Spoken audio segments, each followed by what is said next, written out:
चलो ना स्टार्ट करते हैं। जिन लोगों का फर्स्ट डे, आप लोग अभी सब बेफिक्र रहिए। ऐसा कुछ खास मैंने अभी तक बढ़ाया नहीं है। सिर्फ मैंने अभी तक तो ये बताया है कि अकाउंट कौन कौन से कैटेगरी के होते हैं, रियल अकाउंट किसको बोलते हैं, नॉमिनल अकाउंट किसको बोलते हैं, पर्सनल अकाउंट किसको बोलते हैं। एक शॉर्ट रिकैप देता हूं फटाफट से, जिससे आपको आगे हेल्प मिलेगी। मैंने अभी तक एंट्री पास करना भी बताया कि ये पता है कि रियल अकाउंट होगा तो उसकी अकाउंटिंग एंट्री कैसे पास होगी, नॉमिनल अकाउंट होगा तो उसकी अकाउंटिंग एंट्री कैसे पास होगी, और पर्सनल अकाउंट है तो उस केस में उसकी अकाउंटिंग एंट्री कैसे पास होगी, मैंने ये बताया है। और जिन लोगों का फर्स्ट डे है, अभी मैं आपको बताता हूँ, ये 6 लेक्चर्स आज है, 5 लेक्चर ऑलरेडी हो चुके हैं। तो आप लोगों को कोई भी एक व्यक्ति को भी लेक्चर्स मिल जाएंगे, तो आप लोग आपस में एक दूसरे शेयर कर लेना। वो लेक्चर जितने भी जो छूट गए आपके वो देख लेना। हर लेक्चर 30 to 40 मिनट्स का आसपास का लेक्चर रहता है बैच का। तो एक दिन कल तक आओगे तब उन सभी 4-5 लेक्चर का फटाफट से देख लेना। और कुछ डाउट्स आता है तो बैच के बाद मैं फ्री रहता हूँ, आपकी बैच के बाद, तो आप डाउट्स मुझसे पूछ लिया करें। इसी के साथ साथ मैं रोज बोलूंगा, रोज बैच के बाद मैं फ्री रहता हूँ। आपकी बैच के बाद मेरा कोई ब्रेक रहता है आधा घंटे का, तो इन बिटवीन किसी को कुछ भी प्रॉब्लम होता है तो बैच के बाद आप आए बाहर और मुझसे आराम से मुझे पूछ सकते हैं। इन बिटवीन बैच के दौरान भी अगर डाउट्स आता है, आप हैंड ओवर रेज, हाथ खड़ा करें, तो बोलो वेट करना, तो फिर आप वेट किया करें। बिकॉज ऑफ हो सकता है कि मैं समय आने पर उसका जवाब दूंगा, तो ये मत समझना कि मेरे को आता नहीं है इसलिए मैं जवाब नहीं दूंगा, ऐसा नहीं है। बस आपको थोड़ा पेशेंस रखना होगा। मैं जब सही समय आने पर सही चीज का जवाब मैं आपको दूंगा तो एकदम परफेक्ट कोई चीज आपको अच्छे से क्लियर आपके लिए होगी। एक फटाफट शॉर्ट करता हूँ कि मैंने अकाउंट के बारे में आप लोगों से बात किया। अकाउंट 3 कैटेगरी के होते हैं, real, nominal and personal. Real का मतलब क्या होता है, सीधी सी बात, कोई फिक्स असेट से रिलेटेड अकाउंट है। किससे बेटा? किसी फिक्स असेट से रिलेटेड अकाउंट है। समझने के लिए काइंड से रिलेटेड चीज है, दैट इज कॉल्ड क्या बन जाएगा, गुड्स से रिलेटेड है, दिस इज कॉल्ड एज क्या बन जाएगा आपके पास, रियल अकाउंट। बात करता हूँ पर्सनल अकाउंट, किसी पर्सन से रिलेटेड अकाउंट है, किसी नेचुरल पर्सन हो सकता है, वैसे ही पर्सन दिख रहा है, दिस इज कॉल्ड एज क्या बन जाएगा आपके पास बेटा, पर्सनल अकाउंट। और जो अकाउंट एक्सपेंसेस, इनकम, खर्चे, लॉसेस, प्रॉफिट रिलेटेड है, उसे नॉमिनल अकाउंट कहा जाएगा, दैट्स इट। अब मेरी बात को समझना बड़ा ध्यान से। अगला पॉइंट क्या होगा, बड़ा ध्यान से आप लोग देखें। जब मैं अगले पॉइंट के बारे में आप लोगों से यहाँ बात करता हूँ तो ध्यान समझना। इसी के साथ एक पॉइंट और बताया था, अगर कोई ट्रांजेक्शन ऐसा है, कोई ट्रांजेक्शन है, अगर वो रियल अकाउंट से रिलेटेड है तो रियल अकाउंट चीज है। सबसे पहले आप ट्रांजेक्शन में पता करो चीज कौन सा अकाउंट है, रियल है या नॉमिनल है या फिर क्या है, पर्सनल है। अगर रियल है तो फिर देखो, रियल चीज मतलब गुड्स से रिलेटेड चीज है, काइंड है, ये चीज वो आएगी या बिजनेस से जाएगी। तो रियल अकाउंट है तो कम्स इन या फिर क्या होगा बेटा, goes out. Is it clear? आप इसको हिंदी मीडियम का स्टूडेंट है, हाथ खड़ा करो, बिंदास हाथ खड़ा करने का। हिंदी मीडियम कोई हो तो, कोई भी हिंदी मीडियम से है क्या? क्लियर। नाउ कम्स इन है, दैट इज चीज आ रही है, मतलब उसे डेबिट किया जाएगा, उसे क्रेडिट किया जाएगा। अगर कोई भी चीज नॉमिनल अकाउंट से रिलेटेड है, मतलब वो इनकम के बारे में आप लोगों से बात कर रहा होगा, गेन के बारे में आप लोगों से बात कर रहा होगा, एक्सपेंसेस के बारे में आप लोगों से बात कर रहा होगा, लॉस के बारे में आप लोगों से बात कर रहा है, इनकम है क्रेडिट करो, एक्सपेंसेस है डेबिट करो, दैट्स इट। इसी के साथ साथ अगर वो कौन सा अकाउंट है बेटा, पर्सनल अकाउंट है, तो इस केस में क्या होगा, गिवर है या फिर कौन है बेटा, वो रिसीवर है। गिवर है क्रेडिट किया जाएगा, रिसीवर है डेबिट किया जाएगा, दैट्स इट। तो मतलब जब भी कोई ट्रांजेक्शन, सबसे पहले आप ये आइडेंटिफाई करो कि वो ट्रांजेक्शन जो हो रहा है उस ट्रांजेक्शन में वो क्या है। Is it clear? अब ट्रांजेक्शन क्या है, इस चीज के बारे में सबसे पहले आपको सोचना होगा। क्या वो ट्रांजेक्शन रियल अकाउंट से रिलेटेड है, क्या वो ट्रांजेक्शन नॉमिनल अकाउंट से रिलेटेड है, क्या वो ट्रांजेक्शन पर्सनल अकाउंट से रिलेटेड है, सबसे पहले आप ये पता करना होगा। जब आपने ये आइडेंटिफाई करना सीख लिया कि ट्रांजेक्शन रियल है नॉमिनल है, आप लोग सबसे बड़ी जो गलती क्या करते हैं, आप देखा ये खर्चा है, अरे सबसे पहले ट्रांजेक्शन लो, उसमें पता करो कि ये ट्रांजेक्शन किन किन अकाउंट अफेक्ट कर रहा है, रियल कर रहा है और पर्सनल कर रहा है। तो जो काम का अकाउंट है, बात करते रिगार्डिंग किसके लिए, एक्सपेंसिव, आई एम सॉरी, हम बात करते हैं, हम ट्रांजेक्शन को जब भी हम रिकॉर्ड करेंगे तो कैसे रिकॉर्ड करेंगे, ये सबसे ज्यादा महत्वपूर्ण चीज आपके लिए रहेगा। तो जब भी आप ट्रांजैक्शन को रिकॉर्ड करोगे तो सबसे पहले तो वो सीधी सी बात अकाउंटिंग करनी है। अकाउंट्स में या तो चीज डेबिट होगी या चीज तो क्या होगी बेटा, क्रेडिट होगी। तो सबसे पहले डेबिट करना है, क्रेडिट करना है, सबसे पहले आपको ये आइडेंटिफाई करना पड़ेगा ट्रांजैक्शन में कौन कौन से अकाउंट है। रियल अकाउंट है, अब ये मत समझना कि उसमें ये मिस्टर राम है फ्लाबला, नहीं, ऐसा कोई फिक्स एसेट्स को परचेज किया, ये सब चीज सेकंड स्टेप होती है।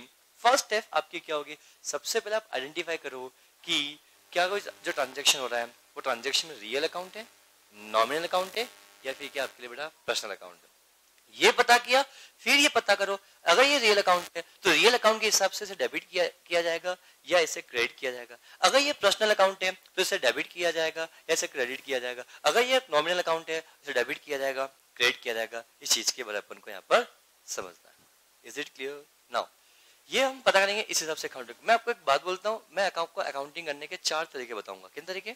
4 में से एक तरीका आपका ये ऑलरेडी हो चुका है गोल्डन रूल के हिसाब से।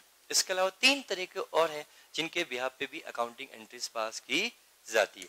चलो लास्ट लेक्चर में मैंने आपको एक बात की थी सेल्स रिटर्न के बारे में। मैंने आप लोगों से बात किया, क्या बात किया था बेटा? Sales return.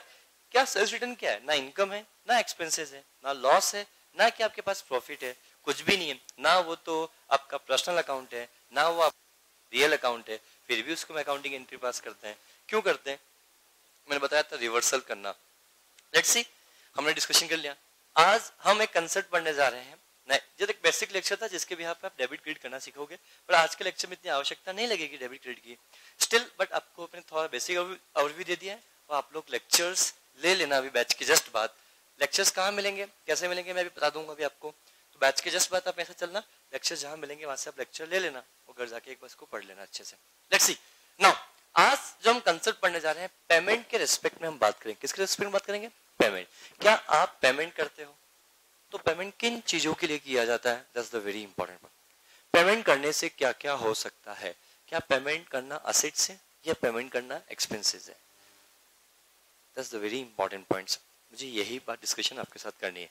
अगर मैं आपसे बोलूंगा मैंने किसी चीज का पेमेंट किया तो आप बोलोगे सर वो एक्सपेंसेस है। Answer is no. Answer is no. ये बात हमेशा सही हो ऐसा जरूरी नहीं है बेटा।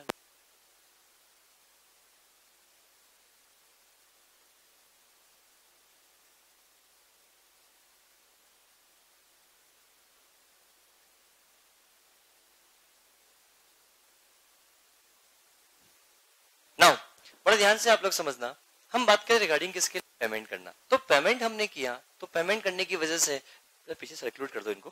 पेमेंट करने से या तो आपकी इनकम है या फिर आपका क्या बड़ा एक्सपेंसेस। तो ये इनकम है या एक्सपेंसेस, सबसे पहले आपको ये पता करना पड़ेगा। पेमेंट किया तो ये पेमेंट, जनरली सबका यह मानना आता है कि हमने किसी को 2000 रुपए दिया तो ये ऑलवेज आपका क्या होगा बड़ा? एक्सपेंस होगा, जबकि ऐसा बिल्कुल भी नहीं है। इस कंसेप्ट को पढ़ाने से पहले हम कम टू क्वेश्चन नंबर 4 पे। क्वेश्चन नंबर 4 पे है आप लोग, तो हम समझ पाएंगे क्या चीज है। Which of the following payment are assets, which expenses, which are losses? इससे समझ में आ रहा है कि हम पेमेंट करेंगे तो जो चीज हम पेमेंट कर रहे हैं वो पेमेंट आपका लॉस हो सकता है, वो पेमेंट आपका असेट्स हो सकता है, वो पेमेंट आपका एक्सपेंसेस भी हो सकता है। मान लो किसी को मैंने 2000 रुपए दिया और वो 2000 रुपए अगर मैं दे रहा हूं तो वो 2000 रुपए देने की वजह से वो चीज असेट्स बनेगी या वो चीज एक्सपेंसेस बनेगा या चीज वो लॉस बनेगी। ये सबसे पहले आपको पता होना चाहिए, क्योंकि मोस्ट ऑफ द स्टूडेंट्स का ये मानना है कि हमने किसी को 2000, किसी को हमने कुछ भी चीज का हम पेमेंट करते हैं वो पेमेंट आपका एक्सपेंसेस ही होता है। ऐसा आप लोग सभी अभी तक जानते हुए आते हो, जबकि ये बात 100% रॉन्ग आंसर है। क्यों? क्वेश्चन लिखा हुआ है following payments are expense, which payments are expenses, losses है क्या आपके पास बड़ा? असेट्स। तो पेमेंट करोगे तो असेट्स भी बन सकता है, पेमेंट करोगे एक्सपेंसेस बन सकता है, पेमेंट करोगे लॉस भी बन सकता है। मैं सबसे पहले 3 चीज को डिस्कस करूंगा। इसके अलावा भी पेमेंट करने के और पेमेंट करने से जैसे और बहुत सी चीजें भी आपके लिए क्रिएट होती हैं, पर मेनली प्राइमरी पैसा में 3 चीज डिस्कशन आपके साथ करनी है। आप लोग पहले समझना, मैं इतनी चीजें बोलूंगा।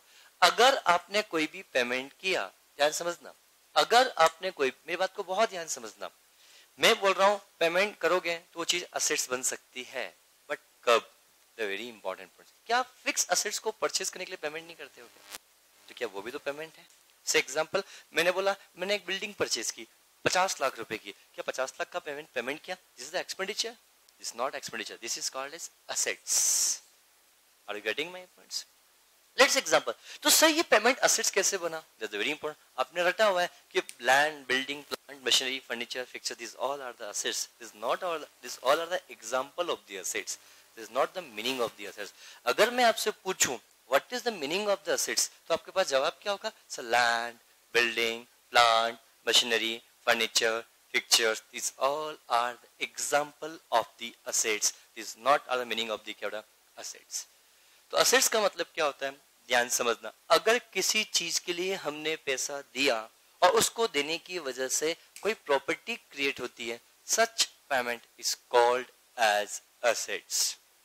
The best example, आपने से एग्जाम्पल 2 लाख रुपए का किसी व्यक्ति को पेमेंट किया और इसके बदले में फर्नीचर दिया, तो क्या फर्नीचर लेने से प्रॉपर्टी क्रिएट करना? The very important points. तो बड़े ध्यान समझना, अगर आपने किसी को पेमेंट किया और पेमेंट के बदले में कोई भी प्रॉपर्टी क्रिएट होती है, मैंने क्या बोला, कोई भी किसी भी चीज का, बड़ा समझना बहुत ध्यान से, चीजें बहुत काम की हैं आपके लिए, क्योंकि आप जब तक ये नहीं पता करोगे कि एक्सपेंसेस है या पेमेंट है या लॉस है, तो आपको चीजें क्लियर अच्छे से नहीं होगी. क्यों? सिर्फ आप पेमेंट पे फोकस कर लोगे, काम आपका बिगड़ जाएगा. सो मैं आपसे पूछना चाहता हूं, ध्यान समझना, अगर समझना what is the meaning of payment से एसेस कब बनेगा? अगर आपने किसी भी चीज का पेमेंट किया और उस चीज का पेमेंट करने से क्या क्रिएट हो रही है? Assets create, I am sorry, property create हो रही है, तो उस प्रॉपर्टी को टेक्निकल टर्म में असेट्स कहा जाएगा. That's it. और इस प्रॉपर्टी के बेनिफिट मुझे बहुत लंबे समय तक मिलेंगे. दिस इज कॉल्ड एज क्या बनेगा आपके पास? Assets. Is it clear? Sorry, yes, मैं वापस रिपीट करता हूं, ध्यान समझना. अगर कोई भी चीज का हमने किसी भी चीज के लिए हमने पेमेंट किया, बट उस पेमेंट से प्रॉपर्टी का क्रिएशन होता है और इस प्रॉपर्टी का बेनिफिट लंबे समय तक मिलता है, तो such payment is called as क्या बनेगा आपके पास? असेट्स आपके लिए बनेगा. क्या पॉइंट सभी को बहुत अच्छे से क्लियर है? जवाब दो. क्या पॉइंट सभी को अच्छे से क्लियर है? दूसरा पॉइंट बड़े ध्यान से आप लोग समझना, एक्सपेंसेस की बात करूंगा. तो सर एक्सपेंसेस कब बनेगा? अगर आपने किसी चीज के लिए पेमेंट किया और जिस चीज के लिए पेमेंट कर रहे हो, अगर उससे प्रॉपर्टी क्रिएट भी हो जाती है या कोई चीज क्रिएट भी हो जाती है, पर उसका बेनिफिट आपको एक अकाउंटिंग पीरियड में ही मिलता है, तो such payment is called as expenses. मतलब किसी चीज के लिए पेमेंट करना और उस पेमेंट का बेनिफिट आपको 1 साल तक ही मिलता है, सेम अकाउंटिंग पीरियड में ही मिलेगा, तो such payment is called as क्या बनेगा? एक्सपेंसेस. That's it. समझ में आ रही मेरी बात को? अगर आपने किसी चीज के लिए पेमेंट किया और जिस चीज के लिए पेमेंट किया उस चीज का बेनिफिट इसी अकाउंटिंग पीरियड में कर पाओगे, इसके बाद आगे आप नहीं कर पाओगे. दिस इज कॉल्ड एज क्या बनेगा आपके पास बेटा? Expenses. Is it clear? Assets के बारे में बात करता हूं, ध्यान से समझना. अगर आपने किसी चीज का पेमेंट किया और इस चीज का पेमेंट करने से प्रॉपर्टी क्रिएट होती है और इसके benefit more than 1 accounting period में मिलते हैं, ध्यान समझना. मैं फिर रिपीट कर रहा हूं, ध्यान से. मैं सिर्फ कीवर्ड लिखूंगा, पेमेंट किया, पेमेंट करने की वजह से प्रॉपर्टी क्रिएट हुई और ये जो प्रॉपर्टी जो क्रिएट हो रही है इसके benefit more than 1 accounting period है, तो ये जो पेमेंट है, such payment is called as assets. बोलो जवाब दो. Such payment is called as क्या बनेगा? असेट्स. आपने किसी को पेमेंट किया और उस पेमेंट की वजह से कोई प्रॉपर्टी क्रिएट, चलो मान लो क्रिएट होती है और नॉट क्रिएट हो भी सकती है और क्रिएट ना भी हो, इस बात से फर्क नहीं पड़ता, और उसके बेनिफिट सेम अकाउंटिंग पीरियड में ही आपको मिलते हैं. तो ये जो पेमेंट आपका होगा, इस पेमेंट को हम एक्सपेंसेस कहा जाएगा. इस पेमेंट को क्या कहा जाएगा? एक्सपेंसेस कहा जाएगा. मतलब पेमेंट किया, जिस चीज के लिए पेमेंट किया उसका बेनिफिट इसी साल उठा पाओगे, इसके बाद आप बेनिफिट उठा नहीं पाओगे. दिस इज कॉल्ड एज क्या बनेगा? एक्सपेंसेस. और वैसे भी मैंने आपको बोला था, ध्यान समझना, बेनिफिट रिसीव करना is not the income, this is the expenses. बहुत अजीब बात लगती है ना? मैं बोला था, अभी आपको जो फर्स्ट डे उनको बहुत अजीब लग रहा होगा. मैंने बोला बेनिफिट रिसीव करना is not your income, this is your expenses. Why? Benefit receive कर रहे हो तो इसके बदले में जिस व्यक्ति ने बेनिफिट आपको दिया है उसको वापस आपको रीपेमेंट करना पड़ेगा. हैंस दिस इज क्या बनेगा आपके पास? एक्सपेंसेस. आपने किसी को बेनिफिट दिया, आपने किसी को बेनिफिट दिया और बेनिफिट देने की वजह से आप पैसा रिसीव करोगे, दिस इज कॉल्ड एज क्या बनेगा आपके पास? इनकम. देखो ना, हमने किसी का पेमेंट किया, हम बेनिफिट रिसीव हो रहा है 1 अकाउंटिंग पीरियड तक के लिए, इसीलिए इस पेमेंट को हमने क्या बोल दिया? एक्सपेंसेस बोला. Is it clear? क्या पॉइंट सभी को अच्छे से क्लियर हो रहा है? बोलो हाँ है ना? क्या सभी को अच्छे से क्लियर है? Just good. नेक्स्ट पॉइंट के बारे में बात करते हैं, losses. What do you mean by losses? अब एग्जाम्पल हो सकता है abnormal loss, normal loss, loss by fire, loss by theft, loss by petty case है, ऐसा बोल दोगे, loss by cash. This all are the example of the losses, not the meaning of the losses. क्या meaning है क्या? अगर आपसे पूछो what do you mean by loss, तो हाथ खड़ा बताओ, कौन बताएगा लॉस का मतलब क्या होता है? यस प्लीज, हाँ हाथ खड़ा करो बेटा, बिना हाथ खड़े नहीं। 1 और 2 और 3 4, यस बस आप बताएं बेटा सबसे पहले। That's the very good. अगर आपने किसी चीज का पेमेंट आपने किया और पेमेंट तो आपने किया और इस पेमेंट की वजह से आपको कुछ भी बेनिफिट नहीं मिलने वाला है, तो such payment is called as क्या बनेगा आपके पास? लॉसेस। द बेस्ट एग्जांपल, आपने वर्कर को कंपनसेशन पे किया क्योंकि वो काम कर रहा था, काम करते करते करते उसका उंगली कट गई, तो उसके लिए हमने वर्कमैन कंपनसेशन का पेमेंट किया। या मजदूरों ने हड़ताल कर दी, इसके स्ट्राइक हुआ, तो उनको हमको कंपनसेशन पे किया। तो जो कंपनसेशन हम पे कर रहे हैं, या हमने किसी व्यक्ति का काम ढंग से नहीं किया तो उस व्यक्ति ने हमारे अगेंस्ट केस फाइल कर दिया, तो हमने उसको हमने क्या दिया? पैसा दिया, पर उससे हमें कुछ बेनिफिट नहीं मिल रहा है, सिर्फ पेमेंट जा रहा है, कैश का आउटफ्लो हो रहा है, मतलब कैश का आउटफ्लो हो रहा है, बट उसकी वजह से कोई भी बेनिफिट हमें नहीं मिल रहा है, तो such payment is called as losses. Regarding my points, बोलो क्या मैं आगे बढ़ सकता हूं? अगर हम अब नेक्स्ट पॉइंट की बात करेंगे बेटा, अगर एक पेमेंट की बात करता हूं जिसमें बोलते हैं एडवांस पेमेंट। हम बात करे जा रहे हैं किसके लिए बेटा? एडवांस पेमेंट के बारे में आप लोगों से बात करें, इसी को हम प्रीपेड पेमेंट भी कहा जाता है। तो बेस्ट एग्जांपल, आपने अपने एम्प्लॉय को, बस एग्जांपल जैसा हमने किसी को पेमेंट आज तो किया, पर इसका बेनिफिट हमें फ्यूचर में मिलेगा। हमने किसी चीज का पेमेंट तो किया, पर इसका बेनिफिट हमें आज नहीं मिलेगा, फ्यूचर में मिलेगा। Such payment is called as a prepaid या this is called as a advance. से एग्जांपल कहीं बात हो ना, आपने अपने एम्प्लॉय को 2 महीने की सैलरी का एक्स्ट्रा पैसा पे किया, आपने उसको सैलरी का पैसा आज पे कर दिया, पर वो काम तो फ्यूचर में करेगा, इसके लिए तो बेनिफिट फ्यूचर में उठाओगे या आज उठाओगे? फ्यूचर में, इसलिए उसे क्या बोलते हैं? Prepaid salary. That's the very important points, समझ में आया? तो द वेरी इंपॉर्टेंट पॉइंट्स, अगर किसी चीज का हमने पेमेंट किया, फ्यूचर के लिए हमने पेमेंट किया, बोलो हाँ है ना, तो वो पेमेंट क्या बनेगा आपके पास? प्रीपेड पेमेंट माना जाएगा। Is it clear? उसका वेट हम आज उठाएंगे। हमने 2 महीने का एडवांस रेंट का पेमेंट कर दिया, तो रेंट का पेमेंट फ्यूचर के लिए हमने किया, तो जब उस मकान में जाके रहेंगे या उसका यूज करेंगे तो हमें बेनिफिट मिलेगा। हमने आज का किराया भी पे किया और आने वाले 2 महीने का किराया भी हमने पे कर दिया। से एग्जाम मार्च महीने में हम यहाँ खड़े हैं, हमने मार्च महीने के साथ साथ और सभी मान लो कि हम 31 मार्च को हम अपनी बुक्स ऑफ अकाउंट को क्लोज करते हैं। 31 मार्च को जब मैं अपनी बुक्स अकाउंट को मैं क्लोज कर रहा हूँ, 31 मार्च को मैंने अपनी बुक्स अकाउंट को क्लोज किया, और जब कर रहा था इसी समय मार्च महीने का रेंट का पेमेंट भी किया, और आने वाले किराएदार ने, मकान मालिक ने बोला कि मेरे घर में शादी है, मेरी बेटी की शादी है, मुझे पैसों की आवश्यकता है, अगर तुम्हारे पास कुछ कैश रखा हो तो 2 महीने का आप एडवांस किराया पे कर दो। तो आपने उसको 2 महीने का एडवांस में क्या किया? रेंट का पेमेंट किया। तो मुझे बताओ, जब अप्रैल में प्रीमिसेस को यूज करोगे तो बेनिफिट आपको मिलेगा, मई मंथ में प्रीमिसेस को यूज करोगे तो उसका बेनिफिट मिलेगा, बट पेमेंट तो आपने आज ही कर दिया। दिस इज कॉल्ड एज क्या बनेगा? एडवांस पेमेंट, प्रीपेड पेमेंट कहा जाता है। आपने किसी को 2 महीने का एडवांस में इंटरेस्ट का पेमेंट कर दिया, this is called as prepaid interest. This not the expenses, please ध्यान समझना, प्रीपेड एक्सपेंसेस आपका एक्सपेंसेस नहीं होता है। This is called as assets, this is called as assets. अगर मैं आपसे एग्जाम में क्वेश्चन पूछ लूं, प्रीपेड एक्सपेंसेस कौन सी कैटेगरी में आएगा, आप बोल दो सर नॉमिनल अकाउंट में आपके पास आएगा। This is not, is the correct answer इसके बेटा असेट्स। यस पूछे? यस, इंश्योरेंस प्रीमियम का पेमेंट किया, जिसका अब समझना आपका डाउट है, सर हमने इंश्योरेंस प्रीमियम का पेमेंट किया। अब से एग्जांपल में एक एग्जांपल लेता हूं, क्या मुझे बताओ इंश्योरेंस प्रीमियम का पेमेंट किया, समझना एग्जांपल 1 अप्रैल 2018 से लगाकर 31 मार्च 2018-19 सॉरी, ये मेरा एक पूरा अकाउंटिंग पीरियड है। अब आपका मेरे पास डाउट आया, सर इंश्योरेंस प्रीमियम का पेमेंट किया तो कहाँ में आएगा?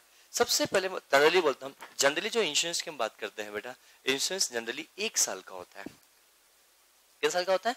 एक साल। जब से आप कराओगे तब से आपको एक साल तक आपको क्या मिलेगा बेटा, आपको इंश्योरेंस आपका होगा। आजकल से एग्जांपल आपने आपकी एक्टिवा है उसका इंश्योरेंस करवाया एक साल के लिए, तो एक साल बेनिफिट मिलेगा। पर आज के जमाने में कितना हो गया, अब आप नई कोई प्रॉपर्टी, नई आप कोई भी टू व्हीलर परचेस करते हैं तो इंश्योरेंस 5 साल का कंपल्सरी है, वो हो चुका। लेट्स से एग्जांपल अभी हम मांगे चलते हैं इंश्योरेंस एक साल की हो रहा है। तो मुझे बताओ आपने इंश्योरेंस यहाँ करवाया तो बताओ खत्म कहाँ होगा, यहाँ पे आके होगा, बोलो। तो ये इंश्योरेंस प्रीमियम का आपने पेमेंट किया, समझना मैं जहां टिक लगा रहा हूं मानना उस दिन हमने इंश्योरेंस प्रीमियम का हमने क्या किया, पेमेंट किया। तो जो भी हमने इंश्योरेंस प्रीमियम का हमने क्या किया, पेमेंट किया, क्या इसका बेनिफिट यहां लेके, क्या यहां से शुरू हो रहा है और यहीं पे आके खत्म हो रहा है, तो मतलब this is called as expenses. But let example हमने प्रीमियम का पेमेंट तो किया, ध्यान समझना, हमने प्रीमियम का पेमेंट किया 1 जुलाई को, 1 जुलाई 2018 के दिन हमने प्रीमियम का क्या किया, पेमेंट किया। तो 1 जुलाई को जब पेमेंट किया तो यहां से पेमेंट गया गया गया गया गया गया यहाँ पर 1 साल के लिए, बोलो जवाब दो। तो ये खत्म कब होगा, 30 जून 2019। तो मैं आपसे बोलता जा रहा हूँ कि ये यहाँ पे देखा जाए आपका, तो ये यहां से लगाकर यहां तक 9 मंथ और यहां से लगाकर देखा जाए तो क्या बेटा 3 मंथ, बोल जवाब दो। आपने यहाँ पे प्रीमियम का पेमेंट किया, लेट एग्जांपल 12,000 रुपीज का, तो इसमें से 9,000 प्रीमियम इस साल के लिए रहा और 3,000 प्रीमियम किसके लिए रहा, नेक्स्ट ईयर के लिए। तो 9,000 रुपीज जो आपका रहेगा वो आपका एक्सपेंसेस बन जाएगा और 3,000 रुपीज जो आपका है वो आपके लिए अल्टीमेट 3,000 रुपीज आपके पास जो है वो आपका क्या बन जाएगा, असेट्स बन जाएगा। इसे बोलेंगे प्रीपेड इंश्योरेंस प्रीमियम, इसे बोलेंगे इंश्योरेंस प्रीमियम। ये एज ए एक्सपेंसेस आपके पी&एल में डेबिट होगा और ये बैलेंस शीट में एज ए असेट शो होगा, बिकॉज पेमेंट तो हमने इस साल किया पर इसका बेनिफिट हमें इस साल मिल रहा है या नेक्स्ट ईयर मिल रहा है, नेक्स्ट ईयर। तो जितना बेनिफिट पोर्शन नेक्स्ट ईयर है तो इसे प्रीपेड अमाउंट कहा जाएगा, इसे एडवांस अमाउंट कहा जाएगा और ये एज आपका असेट्स के रूप में क्या होगा, क्रिएट होगा। Is it clear, that's the very important. सिर्फ प्रीपेड सब समझना, सिर्फ इंश्योरेंस प्रीमियम आप सिर्फ एक फोकस करते हो कि इंश्योरेंस प्रीमियम का हमने पेमेंट किया, दिस इज द एक्सपेंसेस, नहीं। सबसे पहले देखो जिस प्रीमियम के लिए हम पेमेंट कर रहे हैं वो कब खत्म हो रहा है। जैसे आपने इंश्योरेंस यहाँ करवाया बट ऑब्वियस सी बात खत्म यहाँ होगा, अगर मैंने इंश्योरेंस यहाँ करवाया वो खत्म अगले साल जाके होगा, बोलो हाँ है ना। अब अगले साल जाके होगा तो बट ऑब्वियस सी बात 12,000 रुपए आपने पूरे 12 महीने के लिए पे किया, तो 9 महीने का बेनिफिट इस साल, 3 महीने का बेनिफिट नेक्स्ट ईयर। तो बहुत सिंपल सा फंडा है, जो 3 मंथ का पार्ट है वो कहाँ जाएगा बेटा मुझे बताओ, असेट्स के रूप में बैलेंस शीट के असेट साइड में शो किया जाएगा एज ए प्रीपेड इंश्योरेंस या advance payment for insurance premium. कुछ भी लिखो, दोनों ही चीजें सही है, गलत नहीं है, ध्यान से समझना। क्या पॉइंट सभी को अच्छे से क्लियर है। तो what do you mean bye advance payment, is it clear, बोलो क्लियर।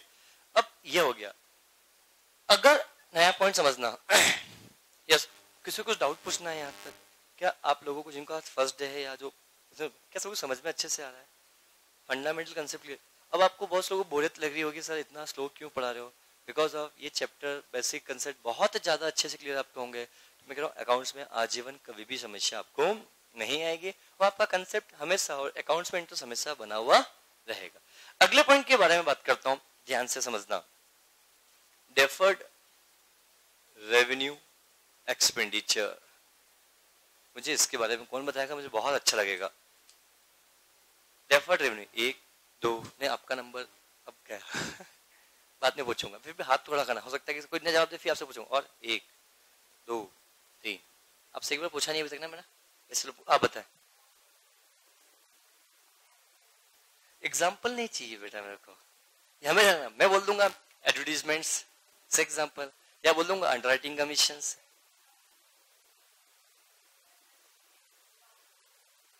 लॉन्ग टर्म के लिए, ठीक है, और अच्छा जवाब मिल सकता है मुझे, यस।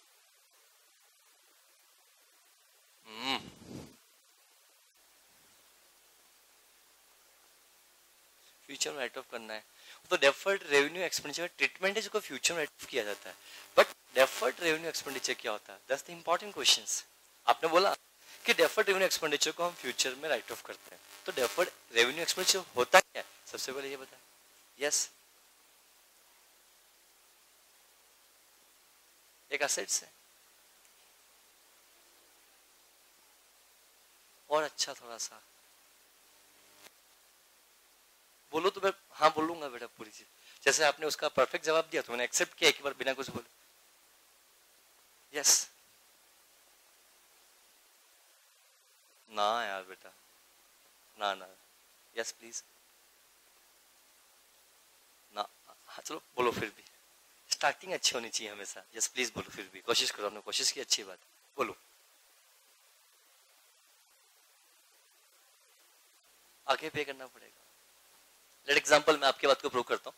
आपका बिजनेस है, पापा का बिजनेस है, आपकी बिजनेस करने की इच्छा है मान लो करने की इच्छा है तो कौन सा करो? हाँ? इनके पापा का बिजनेस है, किस चीज का बिजनेस है? कॉस्मेटिक प्रोडक्ट का। तो बहुत अच्छा एग्जांपल, एकदम सटीक बैठेगा, देखना। प्रियंका चोपड़ा का आपके फादर ने अपॉइंट किया, आपके पापा के ब्रांड है, मान लो लॉरियल कंपनी के मालिक आपके पिताजी है। अब से एग्जांपल उन्होंने प्रियंका चोपड़ा को बोला कि आप हमारे प्रोडक्ट का एडवर्टीजमेंट करो। तो एडवर्टीजमेंट करने आएगी तो क्या पैसा आज लेगी या एडवर्टीजमेंट करते पैसा फ्यूचर में लेगी? नहीं, आपने तो बोला ना डेफर्ड रेवेन्यू एक्सपेंडिचर मींस जिसका पेमेंट फ्यूचर में होता है। तो मैंने ये नहीं बोला। यस हाँ,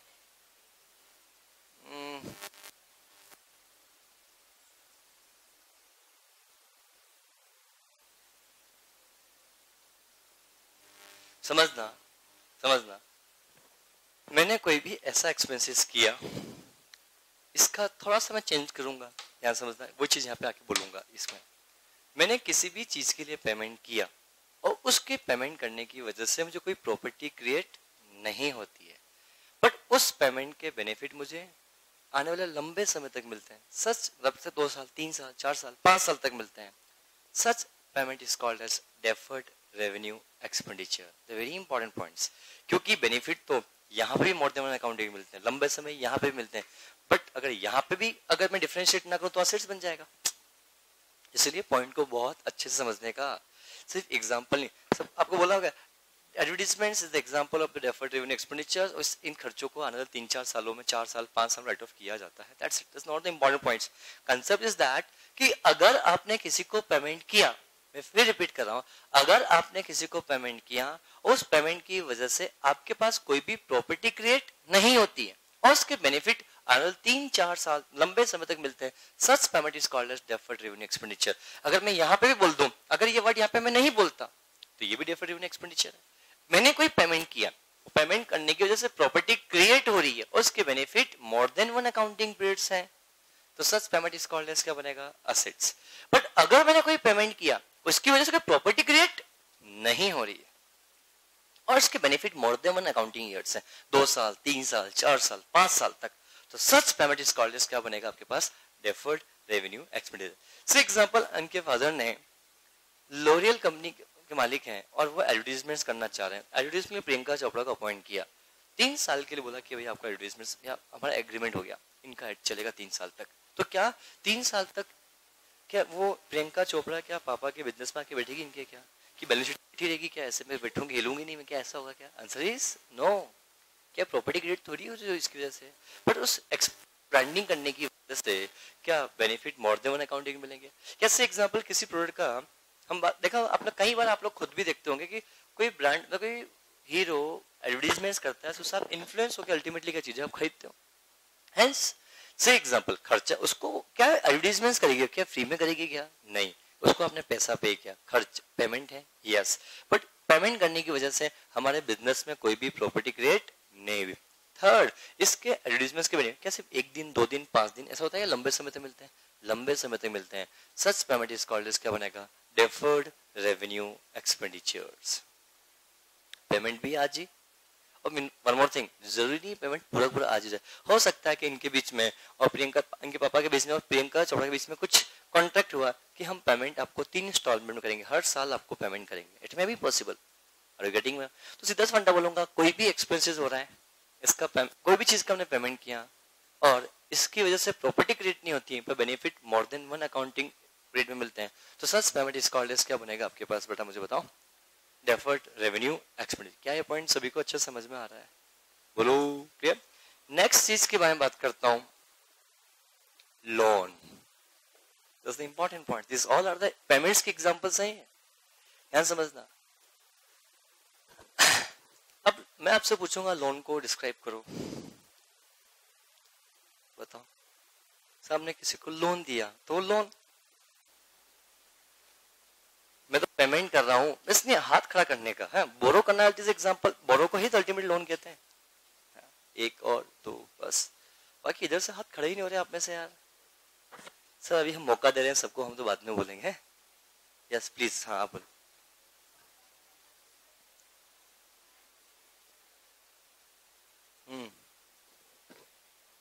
ठीक है, और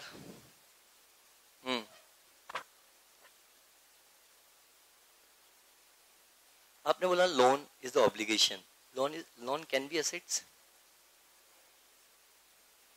हाउ इज पॉसिबल? कर सकता है। फॉर एग्जाम्पल मैंने लोन लिया आपसे, मैंने 5 लाख रुपए का आपका लोन लिया, क्या कोई मेरे लिए प्रॉपर्टी क्रिएट हुई?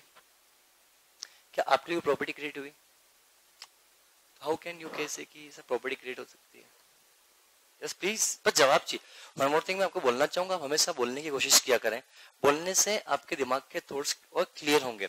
मैं ईमानदारी से बोल रहा हूँ, गलत बोला करो पर बोला करो, इससे बोलना सीखोगे। यस बोले।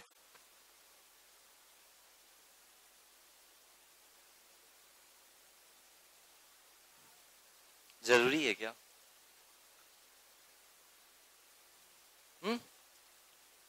आपका तो डिपेंडेंट लोन लिया और प्रॉपर्टी क्रेडिट असेस परचेज करोगे, तो जब मैं वापस पेमेंट करूंगा तो असेस क्रिएट होगी।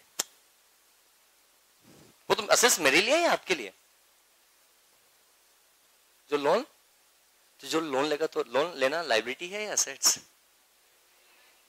और आपने तो बोला property credit assets. Yes,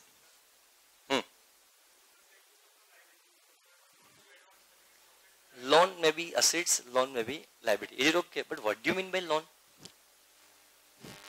loan में भी असेट्स, लोन में भी क्या? क्वेश्चन नंबर कौन सा अपने बेटा? 4 है ना, ठीक है हो भी जाएगा। लेट्स सी फटाफट से बोलो।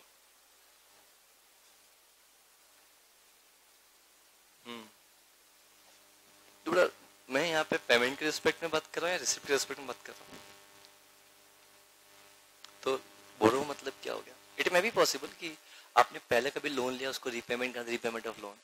Yes please.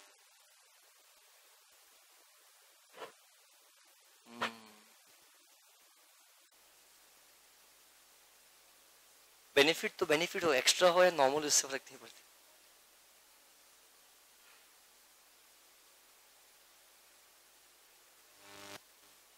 समझना लोन का मतलब क्या होता है। हमने किसी को पैसा दिया, हमने किसी को पैसा दिया, उसकी वजह से कोई प्रॉपर्टी भी क्रिएट नहीं होती है और उसकी वजह से हमें कोई बेनिफिट भी नहीं मिलता है, और जो पेमेंट किया पैसा हमें फ्यूचर में वापस मिलेगा। This is called as a loan. यहाँ समझना, हमने किसी को पैसा दिया, यहाँ समझना, उससे हमें कोई बेनिफिट नहीं मिल रहा। क्या जरूरी है किसी को लोन दो से इंटरेस्ट मिले हमेशा? जरूरी है? जरूरी है? हम डेफिनेशंस जनरली पढ़ेंगे, नॉर्मली मतलब एग्जांपल मैंने आपको एग्जांपल, आपके फादर ने किसी से 5 लाख रुपए का लोन लिया, अपने दोस्त को, आपसे ब्याज चार्ज करता नहीं। जनरली ये भी प्रैक्टिस में होता है कि भाई भाई को लोन देता है बिना ब्याज के, वो भाई भाई लोन देता है ब्याज के भी लोन देता है, इसलिए नहीं, ऐसा नहीं। तो मैं आपसे एक बात बोलना चाहूंगा, ध्यान समझना, बोलूंगा ध्यान समझना। अगर आपने किसी को पेमेंट किया और वो पेमेंट अगर आपको वापस मिलता है, this is called as a loan. ध्यान समझना, अगर आपने किसी को पेमेंट किया और वो पेमेंट अगर आपको वापस मिलेगा, दिस इज कॉल्ड एज क्या बनेगा आपका लोन। सिर्फ ये नहीं बोलेंगे कि चीज, मैं सिंपल सा बोलूंगा, अगर आपने किसी को कुछ दिया, कुछ पेमेंट किया और वो पेमेंट अगर आपको वापस मिलता है, तो जो पेमेंट आप आज कर रहे हो इसे लोन कहा जाएगा, लोन गिवन कहा जाएगा। That's very important point.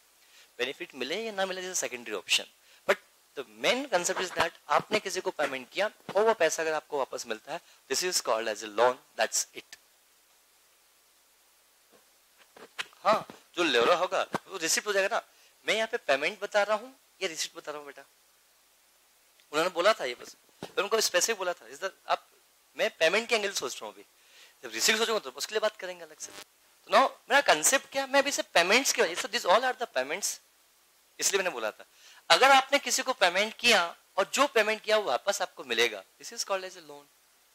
बोल जवाब दो। से एग्जांपल आप किसी को 5 लाख रुपए एडवांस देके आ गए, बोल जवाब दो, वापस आप ले रहे हो ना, उसको कुछ बेनिफिट मिल रहा है आपको। दिस इज, अब ये मत समझना अच्छा लोन को एडवांस भी बोलते हैं, लोन को एडवांस भी कहा जाता है, क्या सभी समझ में? This all are the one more thing, आपने किसी से पहले लोन ले रखा था और उसको आज वापस repayment, this is repayment of loan. आपने पहले लोन ले लिया पर आज उसको वापस रीपेमेंट करने की जिम्मेदारी आ रही है, तो क्या रीपेमेंट करो तो भी तो पेमेंट तो होगा, उसे बोलेंगे रीपेमेंट ऑफ लोन। सिर्फ लोन बोलूं, वन मोर थिंग क्या होगा आपके पास, मुझे बताओ, लोन बोलूं तो इससे क्या, अब मुझे बताओ, अब आपका एक बात बोलना है, आप लोग क्या बोलते हो बताएं, सर लोन हमेशा लाइबिलिटी ही होती है क्या? अगर सिर्फ कहीं आप क्वेश्चन पढ़ो और सिर्फ लोन दिखा हुआ मिले तो वो लाइबिलिटी है या एसेट्स? कुछ भी हो सकता है, it may B liability, it may B assets. आप ये मत बोलना सर जनरली 90% लोन लाइबिलिटी होता है, क्या बैंक के लिए जनरली लोन क्या होता है? एसेट्स होता है, depend on nature of business. अब समझना, इसको और बोलूंगा, अगर लोन को डेबिट साइड में कुछ अमाउंट लिखा है this is called as assets, अगर क्रेडिट साइड में लिखा होगा loan this is a liability. क्या ये पॉइंट सभी को अच्छे से क्लियर है? तो ये चीजें बहुत ध्यान से समझने का, सिर्फ एक एंगल से की चीज को सोचने का नहीं कि क्या चीज है, तो आपको समझ में आ जाएगा कि देखो अकाउंट्स क्या चीज है। मैं ऑनेस्टली बोल रहा हूँ, अकाउंट्स कुछ भी नहीं, बहुत सिंपल चीज है। सबसे आसान सब्जेक्ट है कौन सा? अकाउंट्स। जबकि आपके लिए सबसे बड़ा फोबिया है क्या? अकाउंट्स का समझ में नहीं आता है।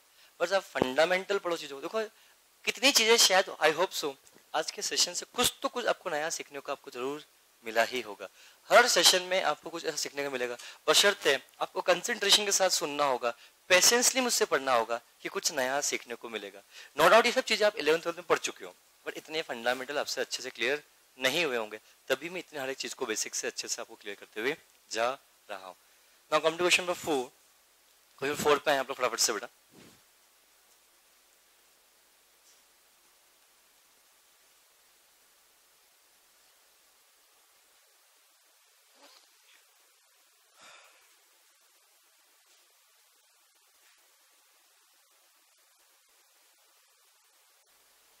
Question number 4.